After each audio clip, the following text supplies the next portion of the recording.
Je travaille dans les études de marché, les chiffres. Nous essayons de faire parler les chiffres, de trouver un peu quels sont les produits vers lesquels tendent les consommateurs, pourquoi, de voir ce qui les rend sensibles. C'est très intéressant. Du côté de la famille, donc, nous recomposons une famille avec amour. Nous avons à nous deux 4 enfants qui ont entre 3 et 12 ans. Donc voilà, c'est du boulot, mais beaucoup d'amour. Je suis quelqu'un de calme et posé, mais de déterminé. Et on dit également, et je pense que je suis forte, de par les épreuves que j'ai traversées dans ma vie. Et voilà, j'ai envie que les choses avancent, j'ai envie que les choses fonctionnent et j'essaye de m'en donner les moyens. En fait, j'ai traversé une très grande épreuve dans ma vie qui est le décès de mon ex-conjoint, donc du papa de mon garçon.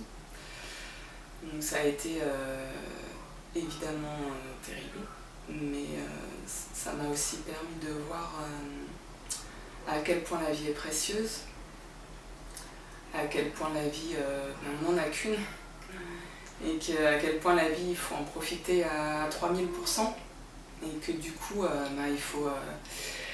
il faut arriver à être soi et à faire ce qu'on a envie de faire, et au moment où on a envie de le faire, et pour arriver à profiter voilà, à fond et donner le meilleur de soi-même, et pour ne rien regretter, parce que ça passe très vite. Et voilà, donc c'était très très dur, mais j'ai appris tellement de choses. Donc c'est la grande épreuve de ma vie. Évidemment, après des moments heureux, il y en a et j'espère qu'il y en aura encore beaucoup. La naissance de mes enfants, bien sûr. En tant que maman, je pense que c'est quelque chose d'extraordinaire. Et plein d'autres choses. Enfin, chaque moment du quotidien doit devenir un beau moment et un merveilleux moment. Et voilà, c'est ce à quoi j'essaye de m'atteler. Question difficile. Par rapport à ce que j'ai dit juste avant, je pense qu'il n'y a pas qu'une femme qui m'inspire, il y en a plusieurs. C'est justement toutes celles qui arrivent à transformer des choses dures, difficiles dans la vie en choses positives. Voilà. C'est ce que j'essaye de dire à mon fils. Oui, c'est dur, mais on peut toujours essayer de trouver du positif dans des épreuves. Et donc c'est toutes ces femmes qui ont vécu, je sais pas, des troubles du comportement alimentaire, parce que ça m'est arrivé aussi, et qui finalement ont réussi à en faire une force. Voilà, je rajouterai également ma maman, puisque c'est elle qui m'a élevée, et voilà, ma maman elle est très forte, elle a réussi à faire plein de choses, à s'occuper de nous, à mener de front sa carrière, ses enfants. Et voilà, et dès qu'on a besoin, elle est là, et maman, elle est indestructible. c'est mon modèle. Donc, voilà. Comment dire ? Je pense que le déclic m'est venu assez tard, parce que entre 20 et 28 ans, je pense que j'avais un style d'adolescente. Je n'ai pas grandi en même temps que mon âge, je crois, du moins vestimentairement parlant. Et après, je me suis occupée de mon fils, donc c'est vrai que malheureusement, ça n'aurait peut-être pas dû, mais c'est comme ça, je me suis mise entre parenthèses et je fonctionnais un peu en robot. Il fallait que je m'occupe de mon fils et que tout aille bien pour lui. Et la question m'est revenue un peu plus tard, quand j'ai eu ma fille, après ma grossesse, où pendant la grossesse, évidemment, on a un style particulier. Mais une fois qu'elle était là, une fois que j'ai perdu un peu mes kilos, j'avais pas du tout envie de remettre mes vêtements. Ça passait plus, j'avais plus envie de m'habiller comme je m'habillais, de me cacher, de ne pas exister en fait. J'avais l'impression d'être en foule. J'étais là mais pas là. Pour moi, j'avais pas un style j'avais un style de femme enfant. Pour moi, j'avais pas de style. Donc je voulais vraiment trouver mon style. Trouver qui j'étais vraiment, et de le montrer surtout parce que j'étais cachée. Je me suis liée d'amitié avec des mamans de l'école que fréquente mon fils. Et donc elles m'ont parlé, Géraldine notamment m'a parlé de toi. Moi je fonctionne beaucoup par le bouche à oreille, franchement j'avais toute confiance dans leurs conseils et je trouve que je ne serais pas allée voir quelqu'un qu'on ne m'aurait pas recommandé. Enfin, pour quelque chose de si personnel, ça compte parce que la démarche elle est quand même très psychologique aussi finalement. C'est profond, donc je préférais avoir quelqu'un qu'on me conseille forcément, c'est tout de suite plus rassurant.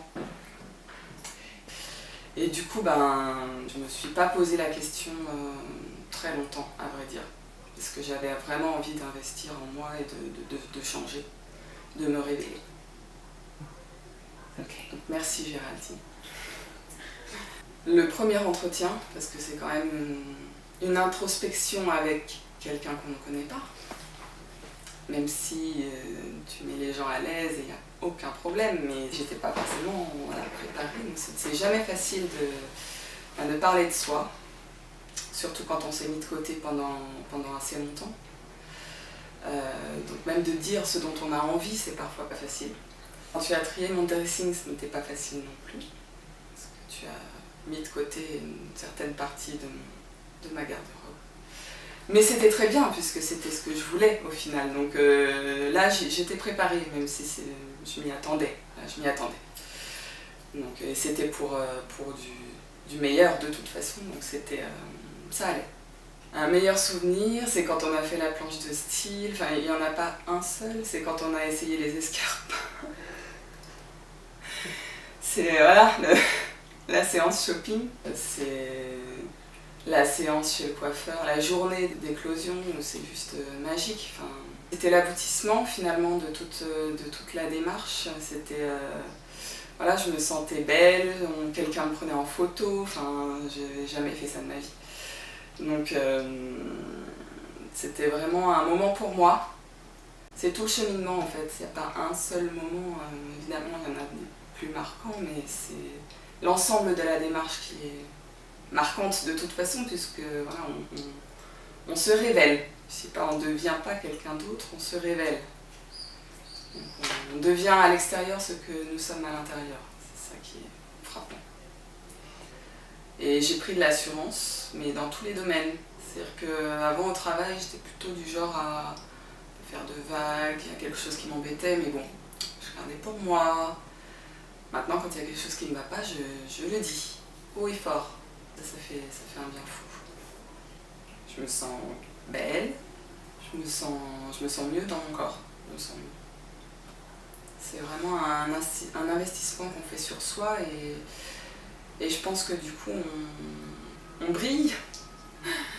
On brille et pas uniquement juste à l'intérieur, juste pour nous, donc c'est chouette. Parce que l'entourage nous le rend bien aussi et voilà, quand on rayonne, les gens le voient et tout de suite ça apporte beaucoup.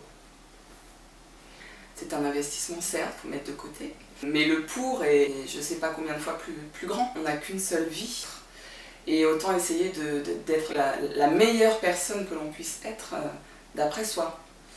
Donc pour moi le pour il est tellement énorme qu'il efface le contre. Les répercussions elles sont positives aussi pour toute la famille. Quand on voit sa maman, sa sœur, son épouse qui se sent bien, je pense qu'on ne peut que se sentir bien aussi. Puis après investir en soi, mais ça fait tellement du bien. Enfin, j'ai envie de dire foncer. Enfin, il n'y a même pas. Enfin voilà. Il faut réfléchir certes, mais c'est tellement positif comme expérience. Ça ne s'arrête pas à juste la démarche, ce n'est pas fini, c'est pour toute la vie, après ça s'entretient. Donc, foncez.